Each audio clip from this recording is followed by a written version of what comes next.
Now, I'm going to share with you something I've never shared in a conference. It's a personal testimony. And it might cause many of you to be very disappointed in me, and even not even hear anything I have to say. So be it. I preached in a lot of places once.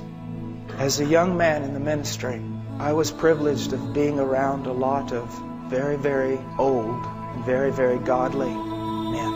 And they would talk to me. Now, these were men of God. Baptist, very staunch, Reformed, some of them. People not given to enthusiasm or emotions or any other thing like that. Sound men. But they would talk to me about the power of God. They would talk to me about the presence of God. Not as men quoting stories that they had read, but men who themselves had seen with their own eyes the working of God. And I would go out on the streets in Austin, Texas and preach. I was afraid. There was no boldness. There was no power. There was nothing. But I would always hear the voices of these old men. And one day I decided enough is enough. I will seek Him until I find Him or until I die. I went into a closet and I said, I'll not leave this closet until I know God. 15 minutes later, I fell asleep. My roommates came home and found me in the closet. So I took an alarm clock with me. Please, I'm not saying this for any other reason except I feel like I'm supposed to. Took an alarm clock with me. Set it for every 15 minutes. I'd pray for maybe 5 or 10 minutes. Fall asleep. Alarm clock go off. Set it again. This was my prayer. I didn't pray for China. I didn't pray for the presence of God. In the sense of my ministry, I asked one thing. Lord, you said if I seek you, I'll find you. You said it, Lord, that you would reveal yourself to me. You would let yourself be found by me if I seek you. Night after night after night after night for months. 2 and 3 hours a night, simply sitting there like this, on my knees. Lord, it's been 4 months now. It's been 5 days now, and you still have not come. And just sit there. Lord, I've been here 3 hours, and you have not come.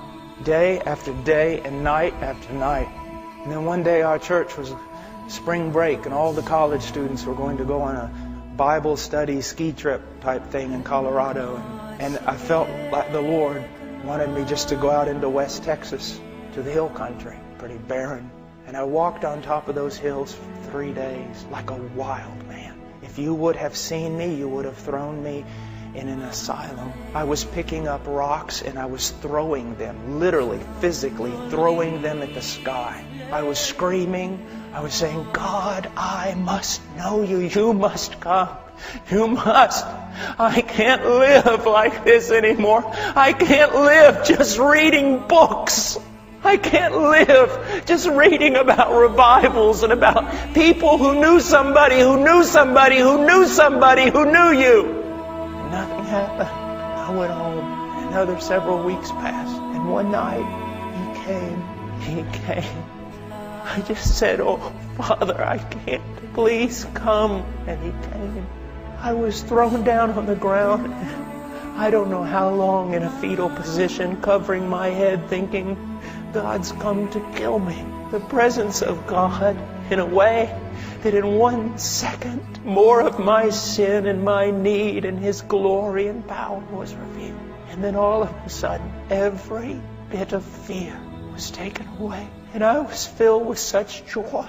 And my mouth shot open. Now don't be afraid. Verse after verse from Psalms and from everywhere else. Passages I had read just started coming forth. Praises unto Him, the Word of God. Such joy. And I can tell you, it has been 20 years. The presence of Christ is more real to me in this room than any one of you. And one of the things that is so bad today is many of you men here, you also have known the presence of Christ. But now most of your prayer life is nothing but praying just a little and then just realizing He hasn't come and getting up and walking away instead of staying there until He does. It's just prayer of going through the motions. You want holiness in your life? Run to Him. And stay there. Stay there. My little boy, whenever I'm putting my shoes on and he realizes my bags are packed, he goes, Daddy, stay with Ian? Daddy, stay with Ian? Or Ian, go with Daddy? I find myself, even this morning in prayer, going, Father, stay with Paul. Father, stay with Paul. Or Paul, go with Father. I see so many boys today in the pulpit. They're boys. Because as those old men told me, the mark of a man of God is God upon the man. And I don't want to sound, I don't want to sound arrogant. I don't want to sound anything else. I just want to say this, that we have the desperate need to be men marked by the presence of God.